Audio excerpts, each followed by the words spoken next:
and when I was at Hermes this past week, putting in a request for a bag that we'll move on to in a second, I was actually offered this bag, offered in a few different colors.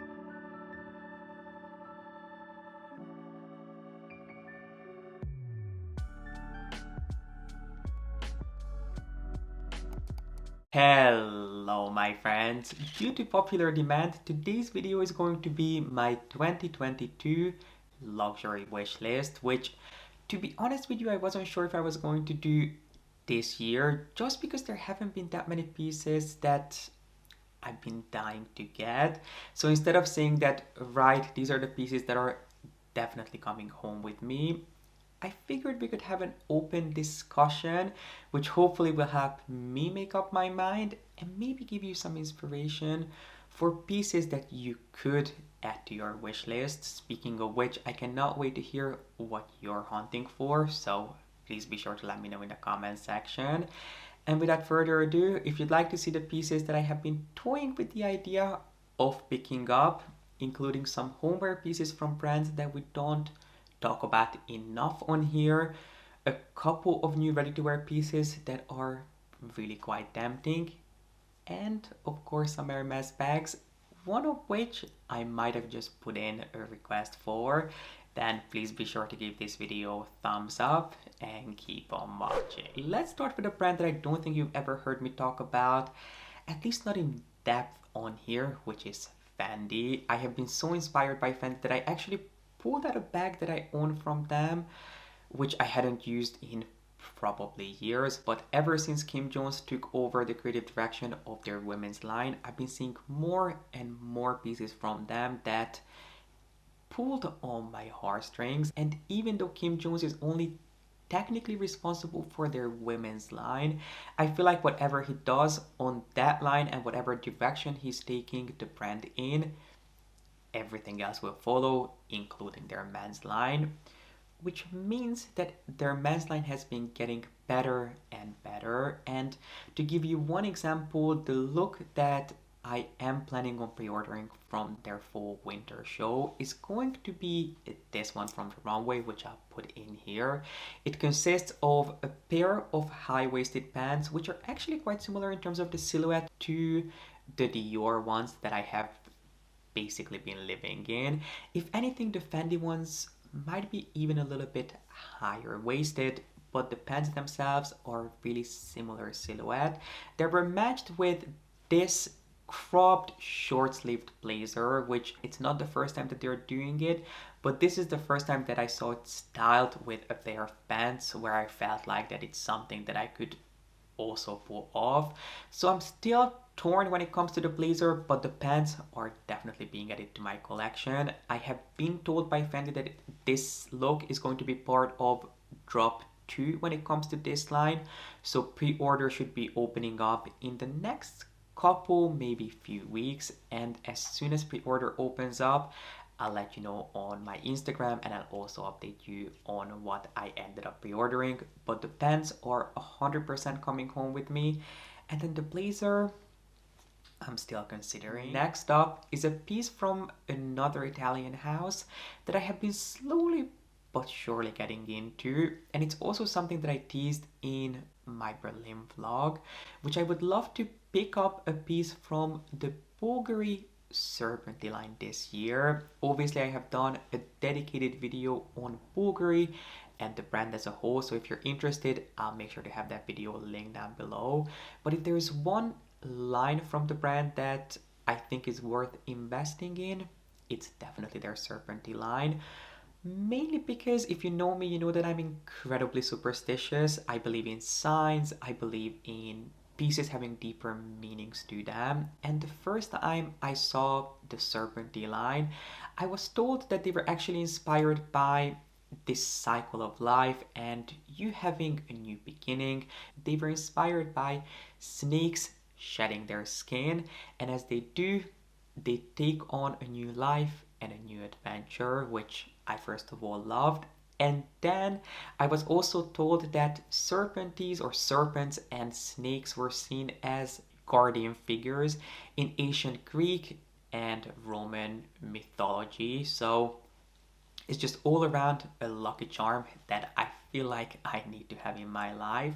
And I was initially interested in picking up one of their rings just because rings are always the first thing that I go for. But I promised myself that I cannot buy any more rings this year just because I'm in a really fortunate position that I have way too many rings to use and enjoy, and I don't feel like adding another one would be the best use of my collection and my resources. So I'm toying with the idea of perhaps adding a Serpenti bracelet to my collection, which I spent quite a bit of time looking at when I was in Berlin, so much so that we almost missed our flight because of it. So I didn't pick it up then and there, but it's something that has been on my mind.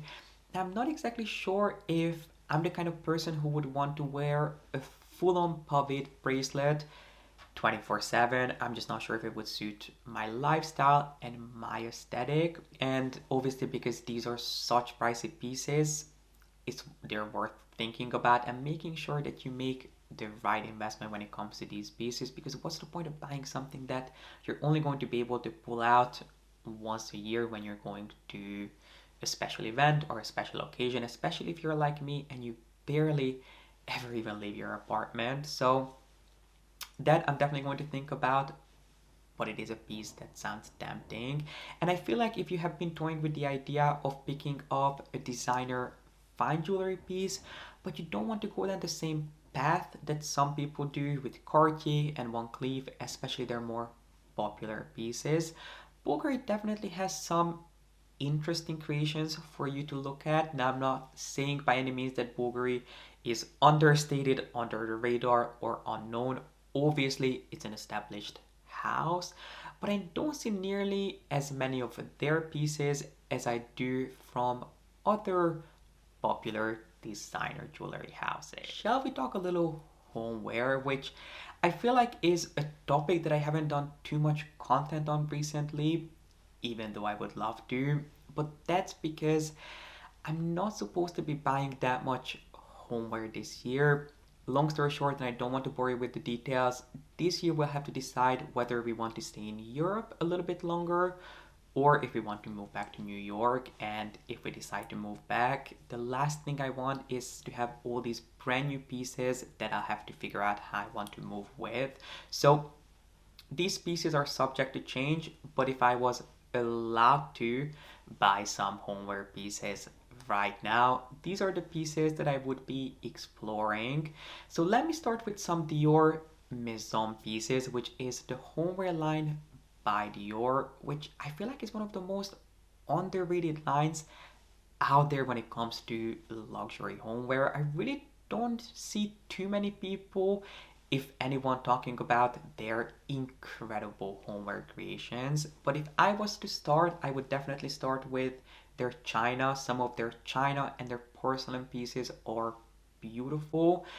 Although I do have my Hermes china set, so what I would do, I probably wouldn't buy an entire set from Dior. Maybe I would buy some more funky, quirky pieces that I don't own from Hermes. I feel like that would be a good way to complement the pieces that I already own, because the set that I own from Hermes is the Mosaic 024 set in platinum, which first of all is really cool toned and I find it a little bit more formal. So I thought that I could pick up some more colorful pieces from Dior that are a little bit perhaps more playful. But the pieces that I would definitely buy are their placemats. I don't know why, but I love their placemats, especially because beautiful, elegant placemats are so hard to find, and Dior definitely has some stunning options for you.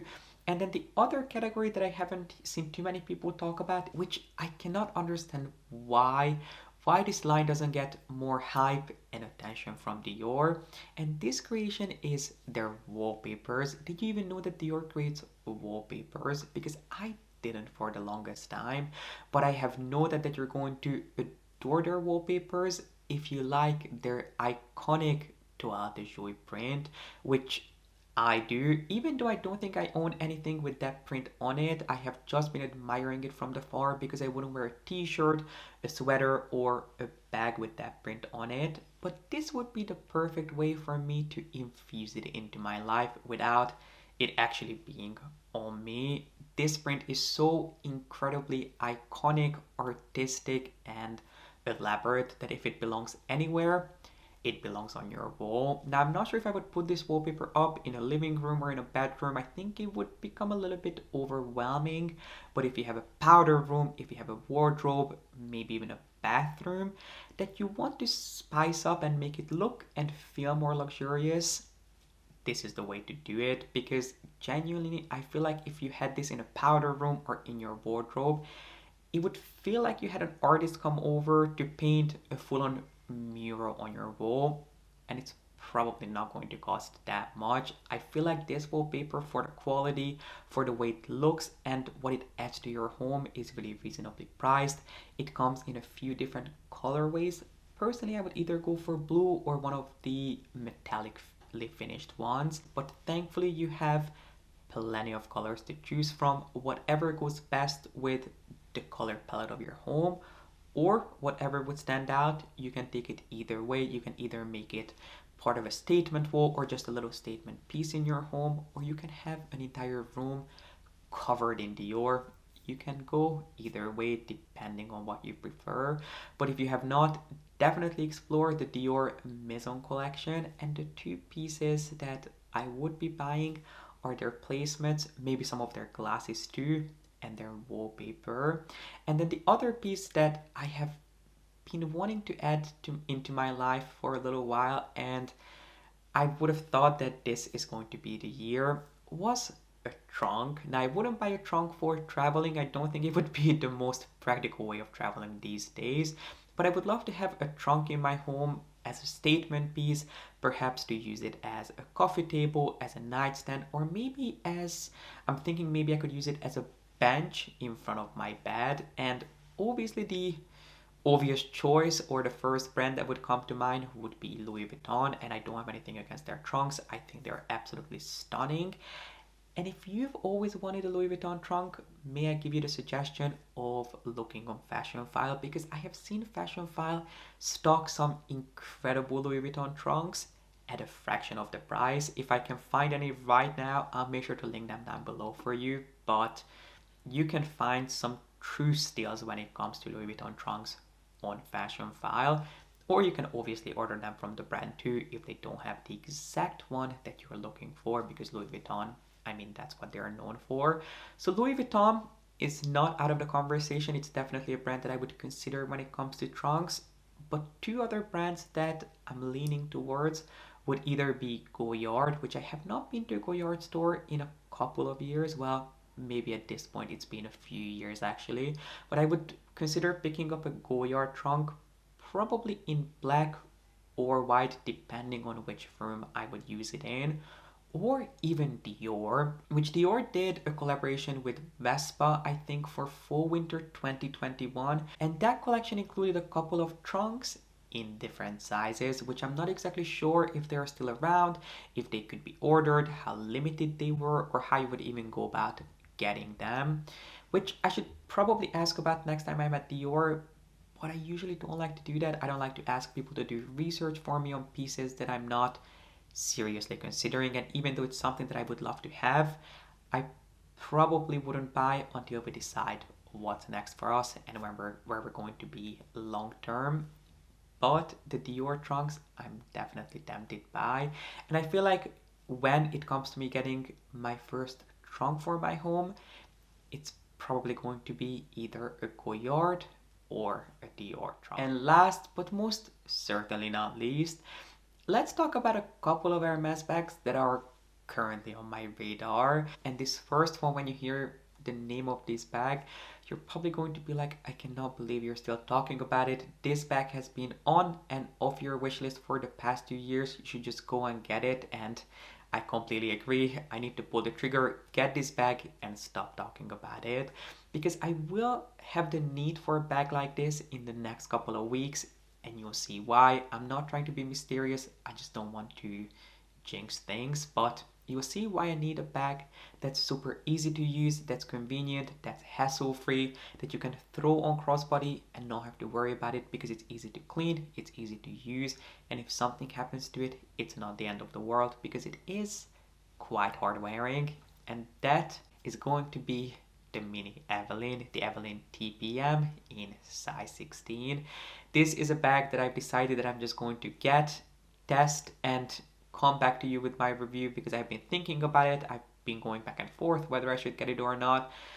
And this past week when I was at Hermes putting in a request for the next bag that we'll be talking about, I was actually offered this bag, offered in a few different colors. So I think they had a tube or a 10 available. They had biscuit, they had blue d'orange, and then maybe blue nuit, all of which were stunning, but I'm probably going to get this bag in black. And again, as you probably expected, I was going back and forth, contemplating should I get it, should I not get it, when my incredibly wise advisor said that I shouldn't be overthinking it. I shouldn't be looking at this bag the same way I would a Kelly Pochette, a Mini Kelly, a Constance. This is a completely different facet, a completely different animal when it comes to the bags of Hermes. This was a bag designed as essentially an alternative to an equestrian gym bag.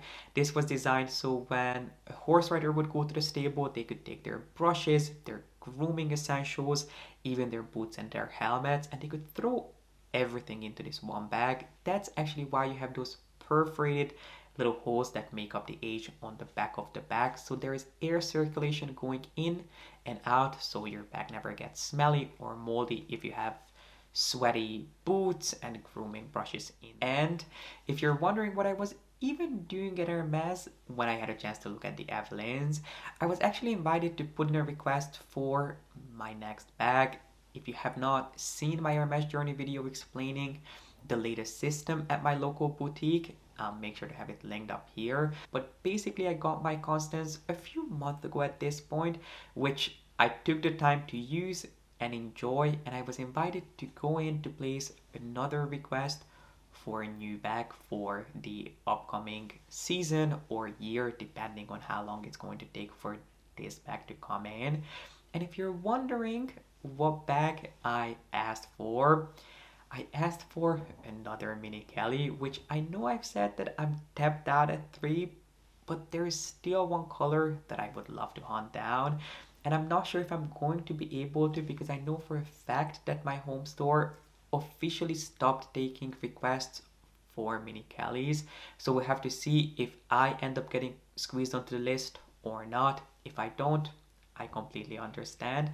But there's one more Mini Kelly that I would love to hunt down because it's in a color that I've always loved and admired from the far, but I couldn't think of a bag to pick it up in until I thought of the Mini Kelly, which is the color Nata. Nata is the most beautiful milky ivory off-white color, so that's the color that I asked for in Epsom, but I would be just as happy with Cray or even Baton, which is an older color. Any one of these colors or anything along these lines I would be over the moon with, which is because I usually stick to my black bags, and the next best thing that I could think of, which is not quite a color, it's more of a hue, was ivory. Now we'll have to see if my wish gets accepted, and if it doesn't, we'll have to pivot, which of course I'll keep you posted on.